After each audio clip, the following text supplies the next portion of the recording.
सो इसमें हमने क्या करना है, हमें फॉर 20 ऑसिलेशंस के लिए टाइम नोट करना है। तो 20 ऑसिलेशंस आपकी किस तरह से होंगी, आपने सबसे पहले इसको लेवल करना है, ठीक है, लेंथ शुड बी इक्वल होनी चाहिए।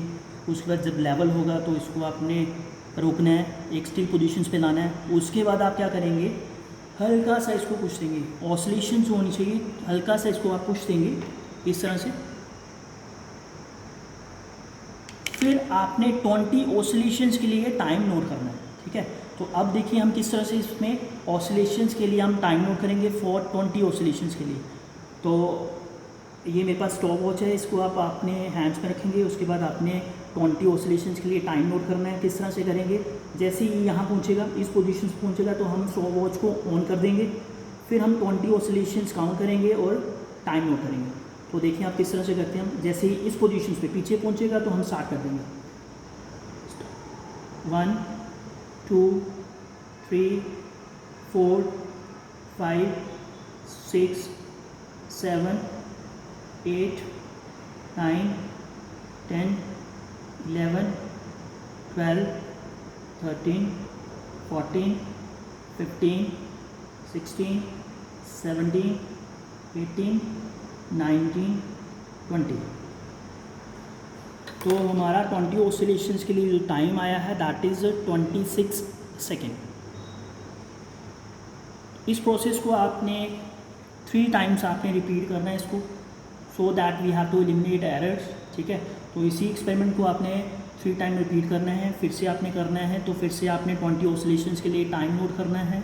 तो इस तरह से ये प्रोसेस को आप रिपीट करते जाएंगे। फिर उसके बाद कैलकुलेशंस आएंगी। तो कैलकुलेशन किस तरह से आपने करनी है that will explain you later. तो अब हम क्या करेंगे, इन नॉब्स को नेक्स्ट स्टेप में हम इन नॉब्स को चेंज करेंगे, इस पोजीशंस पे लाएंगे इसको, ठीक है। वो आपका वर्ड शुरू।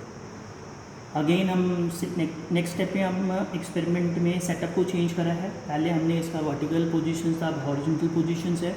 अगेन आपको ट्वाइस ऑफ D1 मेजर करना है इन सेंटीमीटर, नीचे से आपका ट्वाइस ऑफ D2 आएगा इन सेंटीमीटर। अगेन आपको लेंथ ऑफ स्ट्रिंग मेजर करनी है। तो प्रिकॉशन ये है कि ये जो स्ट्रिंग होंगी इन पे टिंट्स नहीं होनी चाहिए, बिल्कुल आपका स्ट्रेट होना चाहिए। देन अगेन आपको उसी तरह से एक्सपेरिमेंट को रिपीट करना है। किस तरह से, अगेन आप टाइम नोट करेंगे, आप इसको हल्का सा धक्का दे देंगे, ठीक है। तो ऑसिलेशंस फॉर 20 ऑसिलेशंस के लिए अगेन आप टाइम नोट करेंगे। तो अब मैं इसको एक बार टाइम नोट करके आपको बता देता हूँ कि कितना आता है। तो जैसे ये यहाँ से स्टार्ट करेगा तो मैं स्टार्ट कर दूँगा अपना स्टॉप वॉच। 1 2 3 4 5 6 7 8 9 10 11 12 13 14 15 16 17 18 19 20 ऑसिलेशंस के लिए आपका टाइम जो आया है दैट विल बी 30 सेकेंड्स, ठीक है। तो इसी एक्सपेरिमेंट को आपने कॉन्टीन्यूसली रिपीट करना है, ठीक है। कॉन्टीन्यूसली रिपीट करना है, 2 से 3 टाइम आप रिपीट करेंगे। अगेन आप कैलकुलेशंस करेंगे। अब यहाँ पे जो मूवमेंट ऑफ इनर्शिया है किस एक्सिस के अराउंड आएगा, क्योंकि यहाँ पे जो एक्सिस ऑफ रोटेशन है वो इस तरह से आपका टिल्ट कर रहा है, इस तरह से मोशन है। तो आपका जो एक्सिस ऑफ रोटेशन आएगा ये वाला एक्सिस ऑफ रोटेशन, उसमें कैसे था आपका ये था, तो ऐसे ऑसिलेट कर रहा था। यहाँ पे एक्सिस ऑफ रोटेशन आपका कौन सा आएगा, ये वाला आएगा, ठीक है। तो यहाँ से आप मूवमेंट ऑफ इनर्शिया आप फाइंड आउट कर सकते हैं। किस तरह से करेंगे अभी कैलकुलेशंस हम आपको बताएंगे। अगेन हमने थर्ड स्टेप में नॉब्स को चेंज करा है। अब पोजीशंस आपका ये वाला आ जाएगा। अगेन वैसे ही सेम प्रोसीजर, ये ट्वाइस ऑफ D1, ये बॉटम से आपका स्ट्रिंग के बीच का डिस्टेंस ट्वाइस ऑफ D2, ठीक है। लेंथ वैसा ही आपने मेजर करना है। अब अगेन आप एक्सपेरिमेंट को रिपीट करेंगे, ऑसिलेशंस देंगे। अगेन आप टाइम को नोट करेंगे फॉर 20 ऑसिलेशंस। इस स्टेप को भी आपने 3 टाइम आपने रिपीट करना है, टाइम को नोट करना है फॉर 20 ऑसिलेशंस।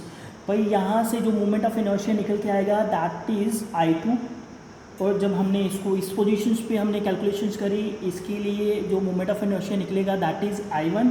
और लास्ट में जो हमने थर्ड स्टेप जो है हमारा, जब हमने इस पोजीशंस पे रखा था तो कैलकुलेशंस करी थी, वहाँ पे जो मूवमेंट ऑफ इनर्शिया निकल के आएगा दैट इज़ I3। तो you have to verify I1 plus I2 should equal to I3। इस चीज़ को आपने वेरीफाई करना है। कैलकुलेशन किस तरह से आएंगी उसकी एक्सप्लेनेशन हम आपको लेटर ऑन बता देंगे। टेबल की बात करते हैं। आपने देख लिया परफॉर्म कैसे करना है, ठीक है। फर्स्ट ऑफ ऑल जो टेबल में है दैट इज़ योर D1, ठीक है। हमने जो मेजर किया था distance between the two wires, two strings, ठीक है, दैट वाज 2D1, ठीक है, and that came out to be equals to, that was 7.8 centimetre, ठीक है। तो जब आप D1 निकालोगे उसका हाफ हो जाएगा बच्चे, तो दैट विल बी 3.9।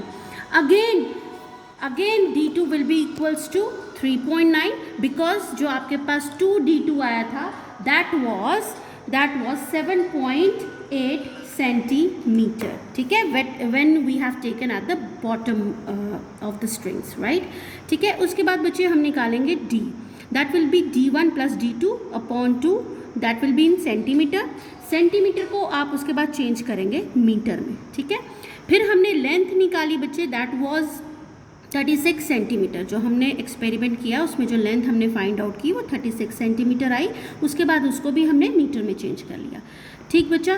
फिर टाइम टेकन फॉर 20 ऑसिलेशंस, ठीक है, वो हमने सेकंड्स में लेनी है एज यू नो, ठीक है। सबसे पहले हमने एक बार जब एक्सपेरिमेंट रिपीट किया that was for one axis. Suppose हमने ये लिया बच्चे, दैट इज़ फॉर आई, ठीक है, दैट इज़ फॉर I1, ठीक है। सो T1 was came to be like 25 seconds, ठीक है। Then we repeated the experiment, ठीक है, again for 20 vibrations, again it came for 25 seconds. Then you have taken the mean time T, ठीक है।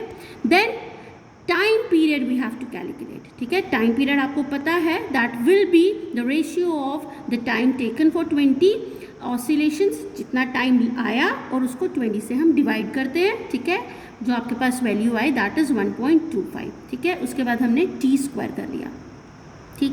T square करने के बाद नेक्स्ट हम क्या स्टेप करेंगे, दैट विल बी, बेटा अब हमने T स्क्वायर निकाल लिया फॉर 3 एक्सिस, है ना। पहले हमने एक एक्सिस पे रखा प्लेट को, फिर हमने सेकेंड एक्सिस पे रखा, फिर हमने थर्ड एक्सिस पे रखा, ठीक है।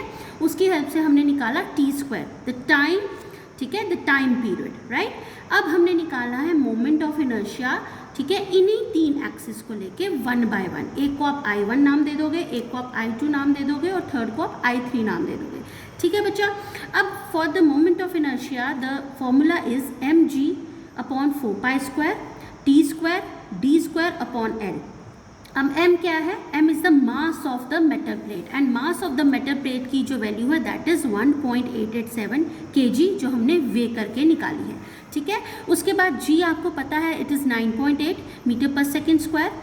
देन पाई स्क्वायर की वैल्यू आपको पता है, you are having the value of pi as 3.14, ठीक है। इधर यू कैन टेक 22/7, ठीक है, that is up to you. Now T square जो हमने हर एक एक्सिस का निकाला with the help of table, ठीक है। पहले मैं बात कर रही हूँ I1 की, तो हमने T स्क्वायर पुट करना है I1 के रिलेटेड, ठीक है, दैट इज I1, ठीक है। ये T स्क्वायर हमने पुट करना है for calculating the moment of inertia I1, ठीक है, फॉर वन एक्सिस। देन हम बात करेंगे D स्क्वायर की। D स्क्वायर हमने निकाला that will be equals to, जो D आपके पास आया था D1 प्लस D2 अपॉन 2, ठीक है, उसका स्क्वायर कर लिया और D square, D square will be same for all the axis, ठीक है, वो वैल्यू हमने यहाँ पुट कर दी। देन थर्डली नेक्स्ट आपके पास जो L की वैल्यू थी दैट वाज 0.36, वो हमने टेबल की हेल्प से निकाला था, ठीक है। This was the length of the string, ठीक है। The values regarding M, G, pi, L and D square will be same, right, ठीक है। बट जो वैल्यूज़ कहाँ चेंज होंगी, वो खाली आपके टाइम में चेंज होंगी। टाइम पीरियड जो आपने 3 एक्सिस को डिफरेंटली लेके निकाला है, ठीक है। उसकी हेल्प से सबसे पहले मैंने I1 निकाला, it came out to be this, the moment of inertia for I1 45.45 into 10⁻⁻7 kg metre square, ठीक है। आपने यूनिट्स लिखने नहीं भूलने हैं बच्चे। हमने I2 निकाला, ठीक है, और सिमिलरली हमने I3 निकाला by taking the calculations from the table, ठीक है। उसके बाद जो आपने एंड में किया